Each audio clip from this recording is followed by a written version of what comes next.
All right, hello. Thank you for tuning in to MacDLC on 1700 AM Radio Mega. Today we are talking to Jameson, also known as the Haitian Therapist. Jameson, please tell us a little bit about yourself.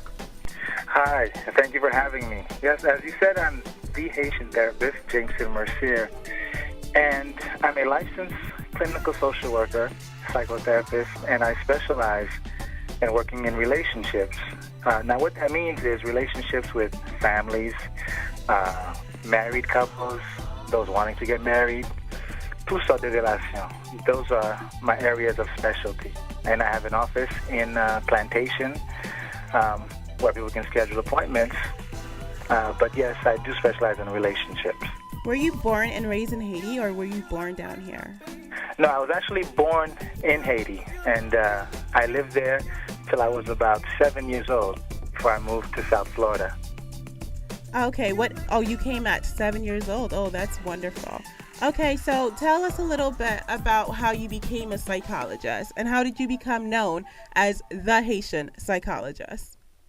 Well, the reason I came to be known as the Haitian therapist or psychologist, like some people say, is because in the Haitian community, people tend to stay away from counseling and therapy and psychological work. And being Haitian, for me, I know my people can benefit from doing the work, the counseling, big or small. And so in an effort to reach out to the Haitian community, I decided to be dubbed the Haitian therapist as a resource for the Haitian community. Okay, I know that one of your specialties within the field is marriage and relationships. So today we have a couple of questions for you, and you're going to give us some advice. Is that okay with you? Excellent. Let's do it. All right, let's get this started. All right, so the first advice that we would like from you is, I just discovered that my husband has been unfaithful. He says that he is sorry and wants to get back together, but I am hurt and I don't know what to do. My family is encouraging me to divorce him, but I'm afraid how the effect on my kids will be. What should I do? I'm glad that actually taking time to consider for herself what she should do and not listen to her family.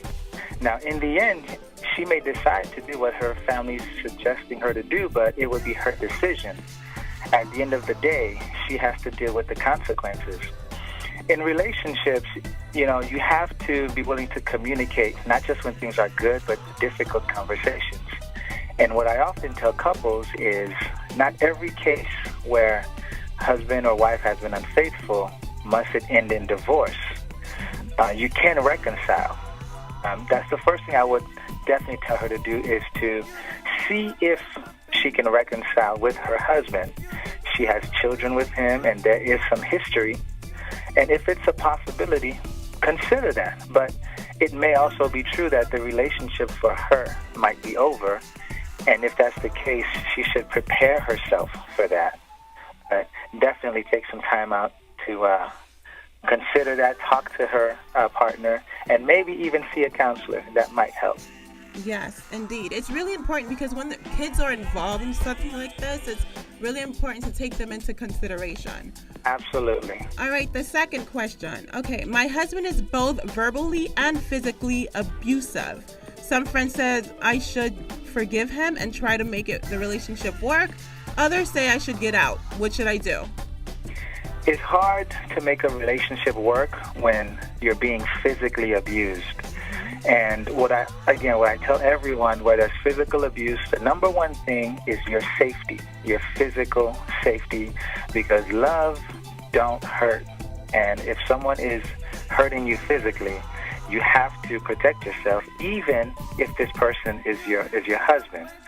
So I definitely, however you can, find a way to regain your sense of safety, and then, only then, consider if you want to work on the relationship. Because otherwise, there's just really no hope. You're being controlled, and if you disagree, there's insults and physical abuse. So definitely consider your safety as number one, and then the relationship number two. Wonderful. All right, the next one.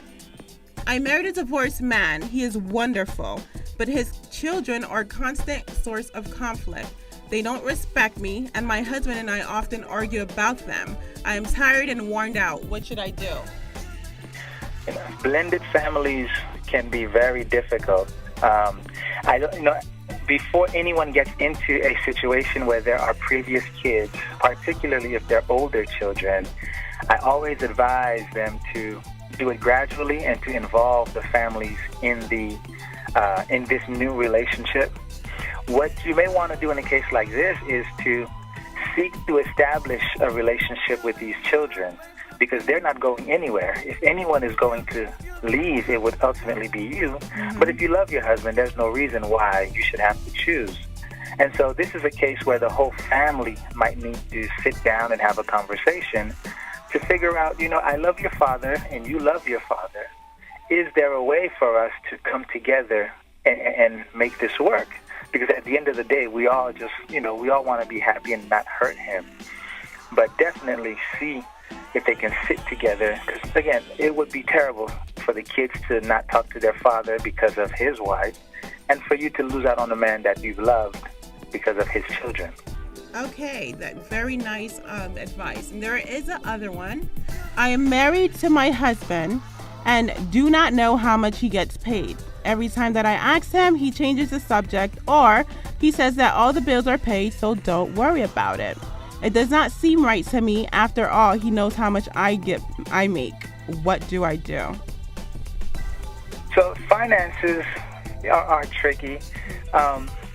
What I hear in this question is the wife wants to know. It sounds like she wants to know about the husband's finances. Yes. I don't hear that there's any kind of abuse or control, but I suspect that there might be, because sometimes partners do use money as a way of controlling. Mm-hmm. Money is a major source of conflict within marriage, whether you have it or you don't, who controls it, who doesn't. And it sounds like the wife feels left out, like she doesn't have a voice in this relationship. And if she is not involved in these financial decisions, or if she's not made aware, it's only going to drive them further and further apart. So he wants to really sit down and consider if that is the outcome he would like for his relationship. Because if it's important to her to be involved, it should be important for him to include her. Mm-hmm. Because while I was growing up, I was always told once you're married, all the funds go together. But I guess these days they don't work like that. I guess it's all 50-50 and you get to hold what you want. I'm not really sure how it works, but I don't know. A lot of people, there isn't a certain way. There's not a perfect way. It's whatever works for the individual. Mm-hmm. The problem with the 50-50 is if the husband or wife loses her job, now 50-50 goes out the window because he or she can't contribute. Mm-hmm. Now you find a situation where you have to borrow money from your husband, and that begins to get really uncomfortable real fast. Oh, wow. Yes, that's very much true. And the next one is, when I first met my wife, she was extremely attractive, but after 2 years of marriage, she gained weight and seems not to care. I love my wife, but I am becoming unattractive to her. What should I do? Talk to your wife. Simply talk to your wife. And men are visual creatures. Mm-hmm. And I like to remind women that men are visual creatures. He fell in love with you physically first and then emotionally, because then he got to know you. And if he genuinely loves his wife, he should approach the subject not to be mean or spiteful, but out of love. Baby, listen, when we got together, this is how you were, and I love you, but I'm concerned. Perhaps he can approach it from a health standpoint, or he can simply say, this is how I feel, this is how we once were, and I miss that. There are a number of ways to approach that and still have a happy relationship and not have a fight about weight. All right, you are listening to The Haitian Therapist. Is there a contact number for anyone that would like to contact you and meet with you? Absolutely. I can be reached daily, Monday through Friday at 954-372-5892. All right. Thank you, everyone. You're listening to Magdala on Radio Mega 1700 AM. See you next week.